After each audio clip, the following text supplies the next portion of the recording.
열왕기하 24장 8절에서 13절까지 말씀을 찾으신 줄 알고 저와 함께 교독하겠습니다. 여호야긴이 왕이 될 때에 나이가 18세라. 예루살렘에서 석 달간 다스리니라. 그의 어머니의 이름은 느후스다요 예루살렘 엘라단의 딸이더라. 여호야긴이 그의 아버지의 모든 행위를 따라서 여호와께서 보시기에 악을 행하였더라. 그때 바벨론의 왕 느부갓네살의 신복들이 예루살렘에 올라와서 그 성을 애워싸니라. 그의 신복들이 애워쌀 때 바벨론의 왕 느부갓네살도 그 성에 이르니 유다의 왕 여호야긴이 그의 어머니와 신복과 지도자들과 내시들과 함께 바벨론 왕에게 나아가매 왕이 잡으니 때는 바벨론의 왕 18째 해니라. 그가 여호와의 성전의 모든 보물과 왕궁 보물을 집어내고 또 이스라엘의 왕 솔로몬이 만든 것 곧 여호와의 성전의 금그릇을 다 파괴하였으니 여호와의 말씀과 같이 되었더라. 아멘. 올해는 우리나라가 광복을 맞은 지 79주년이 되는 해입니다. 내년이면 이제 벌써 80주년이 되네요. 이름도 없이 빛도 없이 나라의 독립을 위해 싸우다 형장의 이슬로 사라진 우리의 선진들이 얼마나 많았는지요. 독립투사 유관순은 옥중에서 이러한 유언을 남겼습니다. 내 손톱이 빠져나가고 내 귀와 코가 잘리고 내 손과 다리가 부러져도 그 고통은 이길 수 있사오나 나라를 잃어버린 그 고통만은 견딜 수가 없습니다. 나라에 바칠 목숨이 오직 하나밖에 없는 것이 이 소녀의 유일한 슬픔입니다. 이 작은 10대 소녀에게 나라는 어떤 존재였을까요? 국가가 도대체 어떠한 존재이길래 나라에 바칠 목숨이 하나밖에 없는 것이 유일한 슬픔이었다고 고백한 것일까요? 유관순에게는 나라를 잃은 슬픔이 부모를 잃은 슬픔보다 더욱 크구나 라는 생각이 드는 것은 저만 느끼는 감정입니까? 깊은 생각에 잠길 수밖에 없었습니다. 나에게 국가는 어떠한 존재일까? 나에게 대한민국은 무엇일까? 나라를 사랑한다는 것은 무엇을 의미할까? 나라를 잃어버린다는 것은 그 어떠한 단어로도 표현할 수 없는 깊은 슬픔과 아픔일 것입니다. 그런 의미로 볼 때 이스라엘의 역사와 한국의 역사는 닮은 점이 참 많다는 생각을 하게 됩니다. 수없이 많은 외세의 침입과 공격, 다른 나라의 식민지가 되었던 때도 있었지요. 오늘날까지도 전쟁의 위협이 여전히 남아있는 국가입니다. 오늘 말씀을 보니 남유다 백성들이 이제 그들의 나라를 잃어버리는 그런 내용들이 기록되어 있습니다.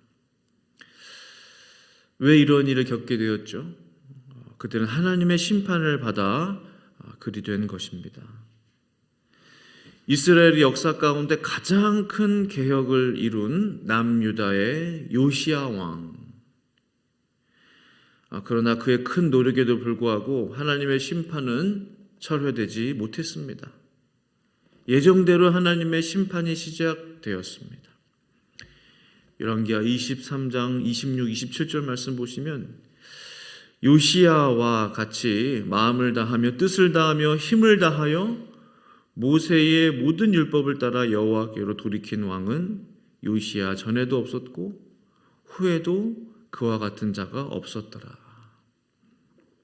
그러나 여호와께서 유다를 향하여 내리신 그 크게 타오르는 진노를 돌이키지 아니하셨으니 이는 므낫세가 여호와를 경노하게 한 그 모든 경로 때문이라. 우리가 내일 주일날도 말씀 나눌 텐데요.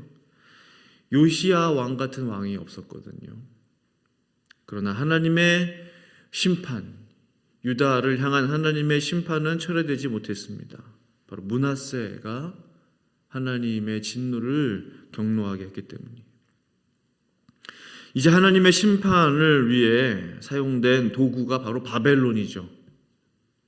새롭게 떠오르는 신흥 강대국, 남유다를 심판하기 위해 선택받은 하나님의 도구였습니다. 이제 여호야긴이 왕이 되었을 때 바벨론의 느부갓네살 왕, 우리가 자주 들어봤던 이름이죠. 느부갓네살. 그 왕은 그의 군대를 이끌고 예루살렘을 에워쌌습니다. 그리고 어떠한 짓을 이제 예루살렘에 행했습니까? 13절에 그가 여호와의 성전의 모든 보물과 왕궁 보물을 집어내고 또 이스라엘의 왕 솔로몬이 만든 것 그 여호와의 성전의 금 그릇을 다 파괴하였으니 여호와의 말씀과 같이 되었더라. 성전의 그 모든 귀한 보물들, 금촛대도 있었고 향단도 있고 언약궤도 있고 금으로 만든 그 모든 성전의 기물들을 다 집어냈어요. 그리고 솔로몬 시대에 만들었던, 기억하시죠? 은금으로 만든 그 모든 보물들 다 빼앗기고 파괴되었습니다. 이 예언은 이미 지난 토요일 새벽에도 말씀드렸는데요. 히스기야 왕이 죽을 병에 걸렸을 때 살아났잖아요. 구원받았잖아요.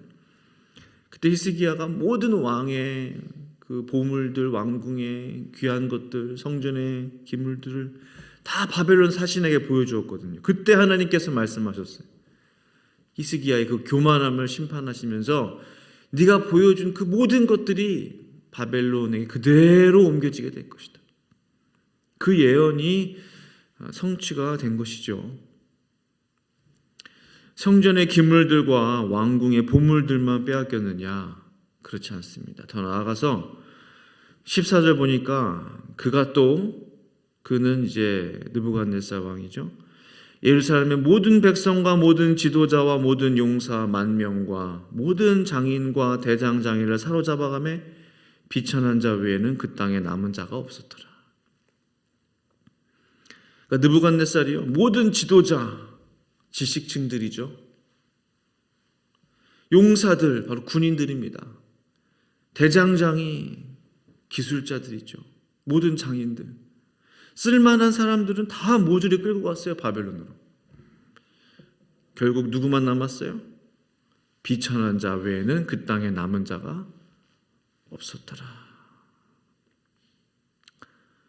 뿐만 아니라 15절 보니까 그가 여호야긴을 바벨론으로 사로잡아가고 왕의 어머니와 왕의 아내들과 내시들과 나라의 권세에 있는 자도 예루살렘에서 바벨론으로 사로잡아 가고. 바로 이 시기 때에 다니엘도 사로잡혀 간 건 아니겠습니까? 왕과 왕의 어머니와 모든 가족들도 바벨론으로 끌려갔어요. 그들을 지켜야 하는 병사들은 어디 갔습니까? 그냥 아무 소리 하지 못하고 그냥 다 끌려간 거예요. 설교 초반에 그런 말씀 드렸습니다. 나에게 국가는 어떤 존재일까? 스스로 깊은 생각에 잠겼는데 이제는 말할 수 있을 것 같아요. 이 나라가 힘이 없다는 것이 이처럼 가슴 아픈 일이구나. 무슨 짓을 해도 찍소리 하나 못해. 안 됩니다. 못 갑니다. 그런 말 못해요. 나라가 주권을 잃어버린다는 것은 참으로 통탄한 일이에요. 마음대로 해도 그대로 따라갈 수밖에 없다. 사람들을 마구잡이를 끌고 가도 말 한마디 못해요. 국가의 귀한 보물들을 다 손대고 쓸어가고 파괴해도 아무 말 못해요. 그 귀한 국보들이 파괴되고 불타도 그것을 막을 사람이 없다는 거예요. 나라의 모든 인재들을 모조리 쓸어가도 그것을 제재하지 못하는 모습을 봅니다. 한 나라의 왕이 끌려가도 그것을 막아설 호위 무사들이 없어요. 지켜줄 병사가 없어요. 군대가 없어요. 나라를 잃어버린다는 것은 이처럼 가슴 아픈 일이구나. 그 옛날 남유다에서 일어났던 이 역사, 실제 역사죠. 우리나라에서도 불과 110여 년 전에 일어났던 그리 오래되지 않은 역사인 것입니다. 다시 한번 생각하게 되는 거죠. 절대로 나라를 잃어버려서는 안 되는구나. 빼앗겨서는 안 되는구나. 모든 것을 팔아도 절대로 팔지 말아야 하는 것은 나라구나. 국가구나. 여호야긴을 끌고 간 바벨론 왕은요, 이제 그 마음대로 남유다 왕도 자기 마음대로 세워요. 이 사람이 좋겠구나. 이 사람을 세웁시다. 여호야긴의 숙부가 어떻게 별별 일 없었는지, 말을 잘 듣게 생겼는지 숙부를 왕으로 세웁니다. 마따니아를 왕으로 세웠는데 이제 그 이름도 바꿔요.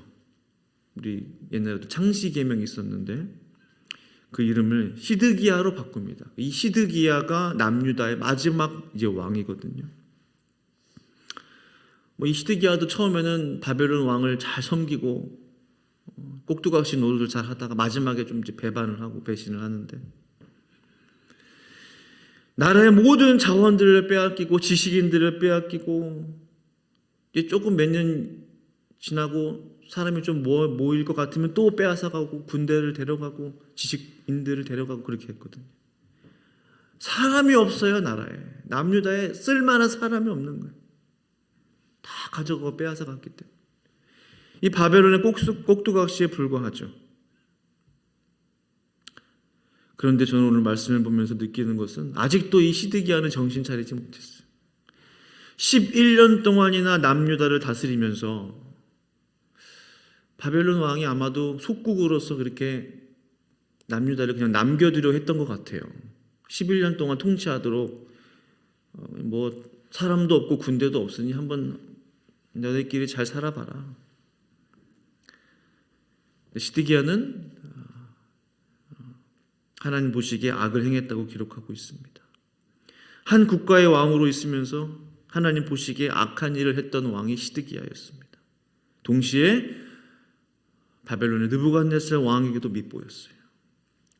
결국 그는 두 눈이 뽑혀 바벨론으로 끌려가는 최후를 맞이하게 되고 남유다는 완전히 멸망당하게 됩니다. 모든 것이 불태워졌어요. 역사는 반복됩니다. 역사는 현재와 미래의 거울입니다.